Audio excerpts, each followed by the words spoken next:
जिस सर को गुरु राज है या ताजबरी का, जिस सर को गुरु राज है या ताजबरी का, कल उस पे यही शोर है फिर नौहागरी का। सलाम, नमस्ते, सत श्री अकाल। मैं हूं आपके साथ हर्षिता मिश्रा और आप देख रहे हैं टाइम्स मेल। तो इस वक्त इजराइल की हालत बेहद खराब है। गजा में हमास के खिलाफ जंग लड़ने वाले इजरायली सैनिकों को मारे जाने की तादाद बहुत ही तेजी से बढ़ती जा रही है। मंगल के रोज खबर आई कि इजराइल के 13 सैनिक आपस में भिड़कर मारे गए। इजराइल की सेना अपने ही सैनिकों को नहीं पहचान पा रही है, यहां तक कि अपने ही सैनिकों को हमास समझकर मार रही है। सबसे हैरानी की बात तो यह है कि सैनिकों को गाड़ियों के नीचे कुचलकर मार दिया गया। बाद में पता चला कि वो तो अपने ही लोग थे। ऐसे ही करके 13 सैनिक मारे गए, यहां तक कि 7 सैनिकों को हमास ने मार दिया। पर यह तो कुछ भी नहीं है कि बुध के रोज गजा की जमीनी लड़ाई में मारे जाने वाले इजरायली सैनिकों की तादाद में इजाफा हो गया, क्योंकि 10 सैनिकों के मारे जाने की खबर आई है। इनमें इजरायली सेना का 2 सीनियर अफसर भी शामिल हैं। इसके साथ ही अब इजरायली सैनिकों के मारे जाने की आधिकारिक आंकड़ा 115 हो चुका है। यानी इजराइल के फिलिस्तीनियों से जंग लेना बहुत महंगा नजर आ रहा है। एक तो पहले ही हमास से जंग लड़ने में इजरायली सेना के 1600 से ज्यादा सैनिक घायल हो चुके हैं, तो वहीं इजरायली मीडिया में 5000 सैनिक घायल होने की तादाद बताई जा रही है। इसके साथ ही 2000 ऐसे सैनिक भी हैं जो अपाहिज हो चुके हैं। पर 7 अक्टूबर के हमले के बाद 2000 इजरायली सैनिक मनोचिकित्सक से इलाज करवा रहे हैं। सबसे मजेदार बात यह है कि हमास के लोग इजरायली डिफेंस फोर्स को इजरायली डायपर फोर्स कहकर चुरा रहे हैं, शायद इसलिए क्योंकि इजरायली सैनिक गजा में महामारी का शिकार हो रहे हैं। उनको पेचिस, उल्टी, दस्त की शिकायत के बाद बीमार सैनिकों को गजा से निकलने के लिए मजबूत होना पड़ा। दरअसल 1 दिसंबर को सीज़फायर खत्म होने के बाद इजराइल को हमास की तरफ से बहुत ही मुश्किलों का सामना करना पड़ रहा है। एक तरफ इजराइल आम लोगों पर लगातार बमबारी कर रहा है, तो वहीं दूसरी तरफ हमास से लड़ने के दौरान इजराइल के सैनिक बहुत बुरी तरह से मारे जा रहे हैं। एक तरह से ये कहना गलत नहीं होगा कि इस वक्त इजरायली सैनिकों को हमास चुन चुन कर मार रहा है। लगातार हमास एक एक कर इजरायली सैनिकों का शिकार हो रहा है, जो इजराइल की ताकत का मजाक बनाने से कम नहीं है। फिलिस्तीन के मामले में अब दुनिया की राय बदल रही है। जिस इजराइल के लिए दुनिया हमदर्दी का इजहार किया करती थी, अब उसी इजराइल को पूरी दुनिया से लानतें मिल रही है। अब दुनिया के कई देश इजराइल के खिलाफ खुद बोल रहे हैं और यहाँ तक कि संयुक्त राष्ट्र में इजराइल बिल्कुल अलग थलग नजर आ रहा है। यहाँ तक कि अब अमेरिका भी इजराइल का साथ देकर बुरी तरह से फंसता जा रहा है। अब नतीजा इजराइल के खिलाफ देखने को मिल रहा है। गजा में जारी इजरायली हमलों को अमेरिका का पूरा साथ मिलता रहा है, पर अब अमेरिकी राष्ट्रपति जो बाइडेन ने कह दिया है कि गजा में जारी अंधाधुंध बमबारी की वजह से इजराइल दुनिया भर से समर्थन खो रहा है। मतलब हम तो डूबेंगे सनम, तुमको भी ले डूबेंगे, क्योंकि इजराइल अब जो बाइडेन को डुबाने पर तुल चुका है। अब इजराइल ही नहीं बल्कि अमेरिका भी लोगों की नजर में गिरता जा रहा है। दरअसल संयुक्त राष्ट्र महासभा में 12 दिसंबर यानी मंगलवार को गजा में युद्ध विराम पर वोटिंग होती है और इस वोटिंग ने समझा दिया कि दुनिया अब इजराइल के बारे में अपने ख्यालात बदल रही है। इस वोटिंग में 153 सदस्य देशों ने युद्ध विराम का समर्थन किया। यहां तक कि भारत ने भी युद्ध विराम के समर्थन में वोटिंग की है, लेकिन 10 देशों ने सीज़फायर के खिलाफ वोट किया। 23 देश इस वोटिंग से गैर हाजिर रहे।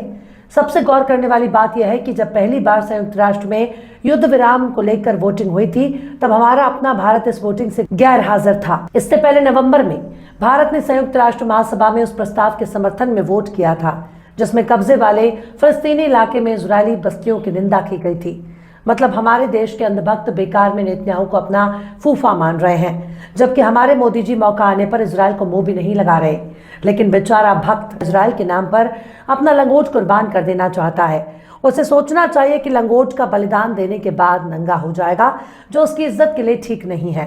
वहीं पूर्वी जेरूसलम और सीरियाई गोलान की पहाड़ी समेत कब्जे वाले फिलिस्तीनी क्षेत्र में इजरायली बस्तियां टाइटल से यूएन महासभा में प्रस्ताव पेश किया गया था।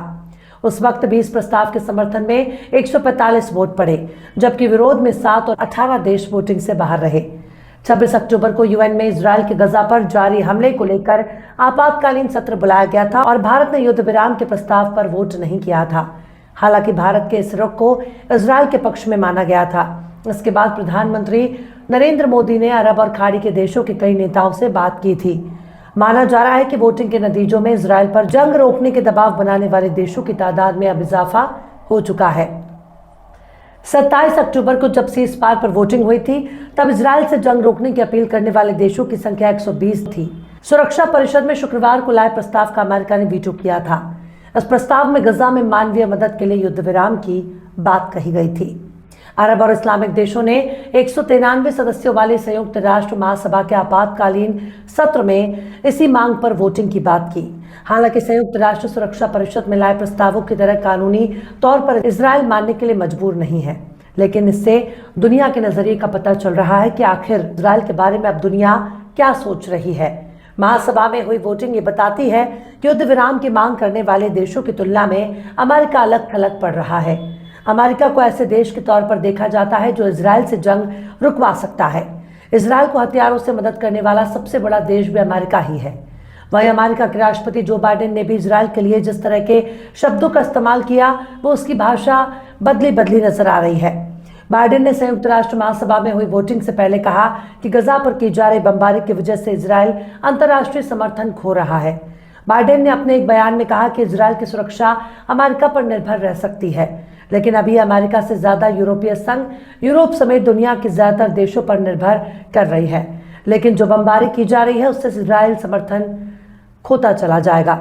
हालांकि अमेरिका भले ही इस वक्त इजराइल के लिए सख्त अल्फाज का इस्तेमाल कर रहा है, पर इनके बोली और भाषा बदलने में देर नहीं लगती। दुनिया के बहुत बड़े झूठे फरेबी मुल्कों ने अमेरिका की गिनती है। अमेरिका के फरेब का अंदाजा इसी बात से लगाया जा सकता है कि एक तरफ बाइडेन कह रहे हैं कि इजराइल दुनिया भर से अपना समर्थन खोता जा रहा है, जबकि सीज़फायर के पक्ष में वोट देने के बजाय अमेरिका इसके खिलाफ वोटिंग करता है। यहाँ तक कि बाइडेन हमास पर इजराइल के हमले का समर्थन भी करते हैं, पर सवाल है कि हमास को मारने के बजाय आम लोगों पर क्यों बमबारी की जा रही है। इजरायली सेना की पूरी ताकत धूल में मिल चुकी है, लेकिन गजा में मारे जाने वाले मासूम फिलिस्तीनियों की तादाद भी बढ़ती जा रही है, जो फिलिस्तीन के भविष्य के लिए ठीक नहीं है।